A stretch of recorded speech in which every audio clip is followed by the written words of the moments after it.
தமிழ்ல நீங்க தனியா எடுக்கணும் you want to make a film னா இதே ஆர்டிஸ்ட் தான் போட்டுருக்கீங்களா இல்ல வேற ஏதாவது ஆர்டிஸ்ட் நீங்க தமிழ்ல இருந்து எடுத்துருக்கீங்களா? ஆக்சுவலி அந்த டைமில் தமிழ் தான் இருந்தது, Malayalam was not there, Malayalam இருக்காது. பட் நம்ம சப்ஜெக்ட் ஆக்சுவலி நடந்தது கேலிக்கட் தான். அப்போ 2 மிக்ஸ் இருக்குது. அப்போ நம்ம தமிழ் கேரக்டர்ஸ் எல்லாம் தமிழ் தான் பேசுது, மலையாளத்திலும் அந்த வெர்ஷன்லும் அவரெல்லாம் தமிழ் தான் பேசுது. அப்போ ஃபர்ஸ்ட்டில் ஆக்சுவலி நம்ம ரெஜிஸ்டர் பண்ணுறதும் எல்லாம் தமிழ் தான். இப்போ தமிழ் தான் ஜாஸ்தி இருக்குது ஆக்சுவலி. பட் அன்னைக்கு we could not release but in the version, but actually it is a 2 separate versions. But fortunately இங்க இருக்கிற ஹீரோஸ் ஹீரோயின்ஸ் நீங்க கேரக்டரைசேஷன் யாரெல்லாம் போட்டு it was easy because நம்ம ஈவன் ஆர்யா எல்லாரும் ஃப்ரெண்ட்ஸ். பிரபுதேவா நான் பண்ணும்போது ஷார்ட் ஃபிலிம்ஸ் எல்லாம் அவர் பண்ணார். இப்போ நம்ம மீரா நாயர் எய்ட்ஸ் ஃபில்ம் எல்லாம் நான் அவரை வச்சு பண்ணியாச்சு. அப்போ ஆக்சுவலி அவர் எல்லாரும் கோஆப்ரேஷன் இருந்தது, இல்லைன்னா இந்த மாதிரி ஒரு பெரிய ஸ்டார் காஸ்ட் எல்லாம் ரொம்ப டிஃபிகல்ட் ஆக்சுவலி. பிகாஸ் வந்து வித்யா பாலன் பாத்தீங்கன்னா she is completely from Bollywood. அவங்க தமிழ்ல இது வரைக்கும் எடுத்து எதுவும் பண்ணல. the first subject but it's dubbed from Malayalam. That's the இல்ல அவர்தான் டப் பண்ணியாச்சு ஆக்சுவலி. வித்யா பாலன் நீங்க தான் ஃபர்ஸ்ட் டைம் தமிழுக்கு கொடுத்திருக்கீங்க. அந்த மாதிரி ஆக்சுவலி ஜெனியில் இந்த மாதிரி பண்ணுறதும் ரொம்ப இன்ட்ரெஸ்டிங். பிகாஸ் அவர் ரொம்ப இன்ட்ரெஸ்ட் இந்த மாதிரி ஒரு சீரியஸ் ரோல் ஆக்ஷன் எல்லாம் பண்ணணும், அது ரொம்ப சீரியஸாக ஒரு ரோலு. நான் அந்த டைப் ரோல்னு இவர் பண்ணலை இங்கே. அதனால அவர் ஹார்ஸ் ரைடிங் பண்ணியாச்சு, அதுக்கப்புறம் ஆக்ஷன் எல்லாம் பண்ணியாச்சு, அந்த மாதிரி தான் அவர் பண்ணியிருக்கு. இந்த படத்தோட சாங் ஷூட்ஸ்லாம் நீங்கள் எங்கே எடுப்பீங்க? பிகாஸ் சாங்ஸ் ஆர் ரியலி ரொம்ப அமேசிங்காக இருக்குது, நல்லா வந்துருக்கு. தென் ஃபைட்ஸ் பற்றி பார்த்தோம்னா ஆக்ஷன் கூட இந்த காலத்து ட்ரெண்ட் எதுவுமே இல்லாமல் அந்த காலத்தில் எப்படி இருக்கும் அந்த ஒரு ஸ்லோ மோஷனில் நீங்கள் ஃபிக்ஸ் பண்ணியிருக்கீங்க. இது உங்களோட ஐடியாவா இல்லை? ஆக்சுவலி நம்ம எப்படி நம்ம டிரெக்ஷன் ஃபோட்டோகிராஃபி எல்லாம் பண்ணும்போது நமக்கு ஒரு நல்ல ஐடியா இருக்கும், இது இந்த மாதிரி இருக்கணும். அதுக்கப்புறம் நம்ம இந்த மாதிரி ஆக்ஷன்லாம் பண்ணும்போது அந்த டைமில் நமக்கு ஒரு ஃபீல் கொண்டு வரணும் இல்லையா. அதனால நம்ம மார்ஷல் ஆர்ட்ஸ் தெரிகிற ஆளை வச்சுட்டு அன்லரசு தான் ஆக்சுவலி ஆக்ஷன்லாம் பண்ணியிருக்கோம். சிமிலர்லி சாங்ஸ் பண்ணும்போதும் நம்ம கொஞ்சம் மார்ஷியல் ஆர்ட்ஸ் அவர் இதெல்லாம் கண்டெம்பரரி டான்ஸ் மாதிரி நம்ம இன்க்ளூட் பண்ணியாச்சு. பின்ன ஆஃப்கோர்ஸ் ஃபோட்டோகிராஃபிக்கலி நம்ம அந்த மாதிரி இடம் தான் ஷூட் பண்ணியாச்சு. இந்த படத்தோட சினிமாட்டோகிராஃபி பார்த்தீங்கன்னா ரொம்பவே பெரிய அளவில் பேசப்பட்டிருக்கு. ஏன்னா உண்மையாவே என்னோட ஃப்ரெண்ட்ஸாக இருக்கட்டும், என்னோட சரௌண்டிங்கில் முக்கால்வாசி பேர் சொன்னது சினிமாட்டோகிராஃபி இந்த படத்தில் நான் வந்து மறக்கவே மாட்டேன், இட் வாஸ் ஆசம் அப்படின்ட்டு. ஸோ இந்த பெருமை எல்லாமே இந்த படத்தோட சினிமாட்டோகிராஃபர் தான் போய் சேரும். So what you want to say? Cinematography, I don't know what to say, but cinematography is interesting because it's an interesting profession. Because cinematographer enna solliya nama landscape and you have a relationship. appo andha nature paakkuvaru, appo nama landscape ellam you should be sure that ella landscape la oru expressions irukku, நவரச மாதிரி expressions இருக்குது. அப்போ நம்ம big பண்ணோம் எந்த expression நம்ம use பண்ணோம். இப்போ rainy சீசனானா ரெயினா, இல்லைனா மார்னிங் ஆனால் மார்னிங். அப்போ அதில் எக்ஸ்பிரஷன்ஸ் இருக்குது, நம்ம கண்டுபிடிக்கணும். அதனால அது மட்டும் தான் இருக்குது. ஆக்சுவலி அந்த மாதிரி ஆக்சுவலி டைரக்டர் என்ன ரொம்ப satisfying job. But photography for me is very zen. ஜென்னா நம்ம அந்த மாதிரி ஒரு ஃபீல் பண்ணாது. அந்த ஒரு இண்டிவிஜுவல் நானும் இருக்குது, லேண்ட்ஸ்கேப் இருக்குது. நம்ம ஒரு we don't have to interact with people, we only interact with nature. So it's 2 different things actually, but somewhere it's the same thing. உங்களோட அப்கமிங் ப்ராஜெக்ட்ஸ் பத்தி ஏதாவது ஆஃப்டர் உரிமை நான் இப்போ நம்ம முருகதாஸ் விஜய் ஃபிலிம் துப்பாக்கி பண்ணுறது, அதுக்கப்புறம் நான் ஒரு ஃபிலிம் பண்ண போகிறேன் சிலோன். கமர்ஷியல் படமே பண்ண மாட்டேங்குது, தொடர்ந்து எக்ஸ்பெரிமெண்ட் மூவியே பண்ணிட்டு இருக்கீங்க. ரீசன் மல்லி டெரரிஸ்ட் அந்த மாதிரி மல்லி எக்ஸ்பெரிமெண்ட்ல மல்லி இஸ் அ சில்ட்ரன்ஸ் ஃபிலிம். நான் பெரிய கமர்ஷியல் ஃபிலிம் தான் நான் ஷூட் பண்ணது இல்லையா. நான் என்ன சொல்ல, நான் டெஃபினட்டா நான் ஒரு படம் பண்ண போறேன். எந்த ஹீரோவும் கால் ஷீட் தராம இருக்க போறது இல்ல, அந்த மாதிரி டெஃபினட்டா. How did you come up with the concept? Did you meet somebody, talk with? No, உரிமை அந்த மாதிரி ஒரு சப்ஜெக்ட் ஆக்சுவலி நான் சின்ன வயசுல நம்ம ட்ராவல் பண்ணும்போது நம்ம சடன்லி இந்த மாதிரி ஒரு சர்ச் இல்லைன்னா இந்த மாதிரி ஒரு பழைய பில்டிங்கு, அப்போ நம்ம இது எப்படி ஒரு ஆறு வச்சிருந்து, அப்போ அவர் சொல்லுதோ இது போர்ச்சுகீஸ் பண்ணியாச்சு, இல்லைன்னா அவர் சொல்றாரு பிரிட்டிஷர்ஸ் பண்ணியாச்சு, இப்போ நம்ம யாரையும் பார்க்கவே இல்லை இல்லையா. அப்போ நம்ம கொஞ்சம் கியூரியாசிட்டி வந்து, அப்போ நம்ம we try to see இது இந்த மாதிரி. அப்போ அந்த டைமில் நம்ம ஆன்சஸ்டர்ஸ் எல்லாம் ஃபர்ஸ்ட் டைம் ஒரு ஒயிட் பர்சனை பார்க்கும்போது அவர் ஒரு என்ன இது அப்படியெல்லாம், அதுக்கப்புறம் ஒரு கன் பார்க்கும்போது ஒரு சர்ப்ரைஸு. அப்போ அந்த மாதிரி ஒரு ஃபிலிம் பண்ணணும் எனக்கு ரொம்ப ஆசை.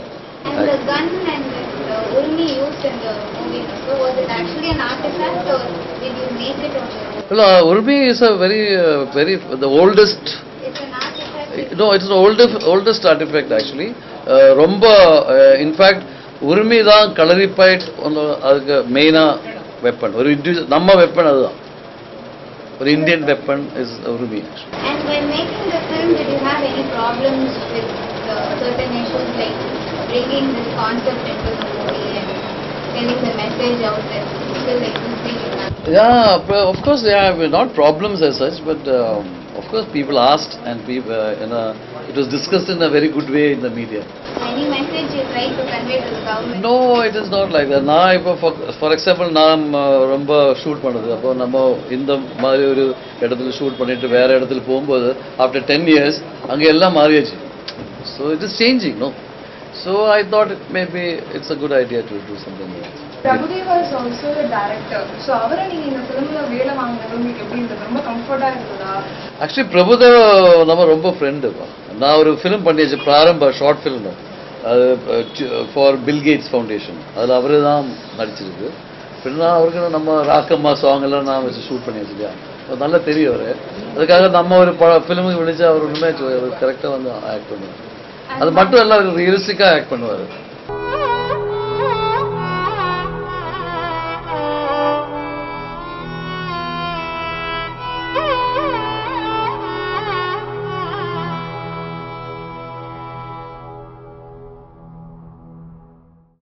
உலக திரைப்பட வரலாற்றில் ஆசியாவில் முதலாக உயரிய விருதான ஆசியா, அதாவது அமெரிக்கன் சொசைட்டி ஆஃப் சினிமாட்டோகிராஃபர், அதாவது அமெரிக்காவில் இருக்கக்கூடிய ஒரு மிகப்பெரிய உயரிய விருதினை ஹானர் பண்ணியிருக்காங்க சந்தோஷ் சிவன் சாருக்கு. ஆகவே இந்த விருதை பெறக்கூடிய காலகட்டத்திலே அவர் இயக்கி, அவர் ஒளிப்பதிவு செய்து, அவர் தயாரித்த படம் உரிமை என்ற படத்தை உலக அளவில் வெளியிடுவதற்கு நான் மிகவும் மிக மிக மகிழ்ச்சி அடைகிறேன். இப்படிப்பட்ட ஒரு காலகட்டத்திலே, இந்த படத்தை வெளியிடு கொண்ட காலகட்டத்திலே அவருக்கு உலக விருதான ஏஐசி அவார்டு கௌரவப்படுத்தியிருக்கிறாங்கன்னா, அதுவும் ஆசியாவிலேயே ஒரு இந்தியனுக்கு, அதாவது இந்தியாவுக்கு பெருமை சேர்த்தவங்க ஒரு அப்துல் கலாம் இருக்கிறார் அப்படின்னா, அந்த மாதிரி கேமராவில் சாதனை புரியக்கூடிய மிகப்பெரிய மனிதராக ஆசியாவிலேயே நம்முடைய சந்தோஷ் சிவன் சார் இருக்கார். அவர் உருவாக்கிய இந்த உரிமையை படம் பார்க்கும்பொழுது இது வந்து ஒரு எப்படி சொல்றதுன்றதுன்னா, இது ஒரு பதிவு. அதாவது சினிமாவில் வந்து ஒரு அரசியலில் வந்து ஒரு நாட்டில் வந்து ஒரு முதலாக வந்து கடல் வழியாக வந்து வாஸ்கோட காமா வந்து ஒரு இந்தியாவை கண்டுபிடிச்சான்னு சொல்லி ஒரு பொய்யான தகவலை பதிய வச்சுட்டாங்க நம்மளுடைய முன்னோர்கள். ஆனால் சந்தோஷ் சிவன் சார் அவர் பிறந்த மண்ணான கேரள பூமியில் பிறந்ததால அவர்கிட்ட இருக்கக்கூடிய அந்த ஒரு உணர்வுகளை வெளிப்படுத்துறதுக்கு எப்படி ஒரு வாஸ்கோட காமா இந்தியாவுக்கு வந்தான் அதனுடைய வரலாறு பதிய வைக்கிறாரு. அவர் வந்து கோவா படவிழாவுக்கு போறாரு, அங்க இருக்கக்கூடிய பழைய புராதன மாளிகையெல்லாம் பார்க்குறாரு, பில்டிங்ல பார்க்குறாரு. அதெல்லாம் பார்க்கும்போது அவருக்கு வாஸ்கோட காமா அவனுடைய நினைவு வருது. அதனுடைய பதிவுகளை படிச்சு பார்க்கும்போது அப்படியே அங்கேயே ஒரு கதையை உருவாக்குறாரு. அதுதான் உரிமை என்று சொல்லப்படுகின்ற 15ஆம் நூற்றாண்டின் உரைவாள். உரிமை என்பது உரைவாள். அந்த உரைவாளை வச்சுன்னு அவர் விளையாடி இருக்கிறார் பாருங்க. ஒரு கமர்ஷியல் சுந்தர கலவையை கொடுத்திருக்கிறார். அதாவது எப்படி எதை வச்சு சொல்லணும்னா, ஒரு கவிதையா இந்த படத்தை கொடுத்திருக்கிறாரு. ஒரு ஈரத்தை மண்ணுக்கு போராடக்கூடிய ஒரு போராளியாக கொடுத்திருக்கிறாரு. ஒரு பெண் போராளியாக ஜெனிலாவை படைச்சிருக்கிறாரு. ஒரு ஆண் போராளியாக வந்து பிரபுதேவாவை கொடுத்திருக்கிறாரு. பிருத்திவிராஜை கொடுத்திருக்கிறாரு. ஆர்யா அவனுடைய அனல் பறக்கக்கூடிய நடிப்பு, அதாவது வந்து நிக்கிற இடம்லாம் ஒரு உழுக்கு உழுக்குது, ஒரு சாமி ஆடுற மாதிரியே இருக்குது. அப்படிப்பட்ட ஒரு படைப்பை வந்து ஆர்யா தந்திருக்கிறாரு. அந்த ஆர்யா கூடவே அதுக்கு மேலாக கொடுக்குறாரு பிருத்திவிராஜ். அவர் நடக்கிற ஒரு ஒரு சிவாஜி சார் வந்து திருவிளையாடல் நடப்பார், அந்த மாதிரி ஒரு நடையை வந்து உரிமையில வந்து பிருத்திவிராஜ் பண்ணியிருக்கிறார். பிரபுதேவா வந்து ஒரு பண்பட்ட ஒரு ஆசிய நடிகன். அதாவது ஒரு குணச்சித்திர பாத்திரத்துல ஒரு அழகாக ஒரு கவிதையா வந்து ஒரு காமெடி பண்ணியிருக்கிறாரு. அவர் வரக்கூடிய இடம்லாம் அபரிதமா இருக்குது. இப்படி ஒரு அழகான ஒரு செல்லுலாய்ட்டை பதிவு பண்ணியிருக்கிறார். தமிழ் திரையுலகம் வந்து போற்றக்கூடிய ஒரு மாபெரும் மனிதர். அவர் பக்கத்தில் உட்கார்ந்து இருக்குது, நான் வந்து பெருமைப்படுறேன். அவர் வந்து அதாவது வாழ்நாளில் வந்து சில பேர்கிட்ட வந்து பக்கத்தில் உட்கார்றதுக்கு பெருமைப்படணும். அப்படி சந்தோஷம் சார் பக்கத்தில் உட்காந்து ஒரு உண்மையை சொல்றேன். இந்த படத்தை பார்த்த பிறகு அவருடைய கேமரா பரிமாணங்கள் இன்னொரு பக்கம் போகுது. இனி ஒருத்தன் தான் பிறக்கும், கடவுள் ஒருவர் தான். அந்த கடவுள் மாதிரி தமிழ் திரையுலகுக்கு கேமராவுக்கு ஒரு கடவுள் மாதிரி நினைச்சு கேமரா கார்டுன்னு போட்டேன். எனக்கு வந்து மெசேஜ் அனுப்புறாரு, தயவு செய்து கடவுள் என்பவர் ஒருத்தர் தான், தயவுசெய்து தானு சார் அதெல்லாம் நான் விரும்பல, தயவு செய்து கேமரா கார்டுன்றது எடுத்துடுங்கன்னாரு. அவர் சொன்னதுக்காக என்ன இருந்தாலும் கேமராவுக்கு ஒரு பிரம்மன் ஒன்று உண்டுன்னா அது வந்து சந்தோஷிவன் சார் தான். அவர் வந்து ஒரு படைச்ச படப்பிலக்கெல்லாம் வந்து வரலாற்று சாதனையாகவும் பதிவாகவும் ஒரு காலத்தால் அழிக்க முடியாத பெட்டகமாகவும் வந்து உரிமையை படைச்சிருக்கிறார். இதுல கமர்ஷியல் இப்போ எங்க திரும்பினாலும் உரிமைன்னு உரிமைக்குனே இருக்குது.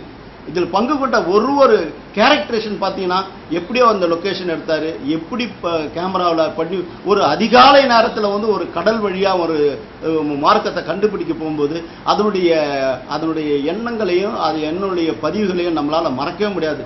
ஆகவே காலத்தால் அழிக்க முடியாத காவியமாக, நெஞ்சில் நிலைத்து நிற்கும் ஓவியமாக உரிமையை உருவாக்கி இருக்கிறாரு. அந்த உரிமை உலகமெல்லாம் பட்டே கலப்பின்னு இருக்குது. வசூல்ல இங்க அங்கிங்கனாவது எங்கு வசூல் மழை பொழிஞ்சுன்னு இருக்குது. இப்படிப்பட்ட படத்தை எனக்கு கொடுத்த சந்தோஷம் சாரை வந்து பேருவகை கொள்றேன், பேரானந்தம் கொள்றேன். இந்த மாதிரி ஒரு சந்தோஷத்தை நான் அளவிலே முடியவே முடியாது. ஒரு துப்பாக்கி எடுத்துன்னு இருக்கிற நேரத்தில் இப்படி ஒரு படத்தை எனக்கு கொடுத்து பண்ணும்போது எனக்கு வந்து அது வந்து சொல்ல முடியல. அதுவும் இந்த படம் வாங்குற நேரத்தில் அவருக்கு வந்து அதாவது உலகத்திலேயே உயரிய விருது வந்து கேமராவில் வந்து அமெரிக்கன் சொசைட்டி சினிமாட்டோகிராஃபர் விருதை வந்து கௌரவப்பட்டு ஆனர் பண்ணியிருக்காங்க. இதெல்லாம் உலகத்தில் ஆசியாவிலேயே முதல் மனிதர் நம்ம சந்தோஷம் சார். ஆகவே அப்படிப்பட்ட மனிதருக்கு அந்த விருது கிடைக்கிற நேரத்தில் அவரு இயக்கி உருவாக்கிய இந்த 15ஆம் நூற்றாண்டு முறைவால் உரிமை படத்தை நான் உலகெல்லாம் வாங்கி வெளியிடும்போது அது வந்து சர்க்கரை பந்தலில் தேன்மாறி பொழுது இரட்டிப்பு மகிழ்ச்சியை நான் அடைகிறேன். அப்படிப்பட்ட சந்தோஷம் சார் இப்போ உங்ககிட்ட பேசுறேன். Thank you very much, sir. I was very happy. Actually, நம்ம உரிமை இந்த ஃபில்ம் ஆக்சுவலி அவர் வந்தது பெப்பருக்காக தான். பெப்பர்னா இப்போ பெட்ரோல் விலை மாதிரி. அந்த டைமில் பெப்பர் எல்லாரும் பெப்பர் வேணும்னா அதுதான் ஃபுட்டு ஆக்சுவலி ரீட்டைன் பண்ணதுக்கும் சஸ்டெயின் பண்ணதுக்கு எல்லாம் டேஸ்ட்டுக்காக எல்லாம். ஸோ அது அவர் அந்த மோனப்புலிக்காக தான் அவர் வந்தது. பட் அந்த காலத்தில் சைனீஸும் அரப்ஸ் எல்லாம் ட்ரேட் பண்ணும்போது அவர் ட்ரேட் தான் பண்ணுவார். பட் வெஸ்டர்ன் அவர் வரும்போது அவருக்கு மோனோபலைஸ் பண்ணணும். அதனால அவர் கான்கர் பண்ணியாச்சு. அதனால தான் அவர் வந்தது. அது மட்டும்தான் அவர் சொல்லாது. ஒரு பிடி மிளகுக்காக ஒரு இந்தியாவை அடிமை தேசமாக்கிய ஒரு சூழலை உருவாக்கி போட்டு அந்த காலகட்டத்தில் அதை எதிர்த்து நின்று போராடக்கூடிய போராளிகளாக, போர் வீரர்களாகத்தான் இந்த பிரபுதேவாவும் பிருத்திவிராஜும் ஆர்யாவும் உருவாக்கின ஒரு கதாபாத்திரம் படைச்சிருக்கார்.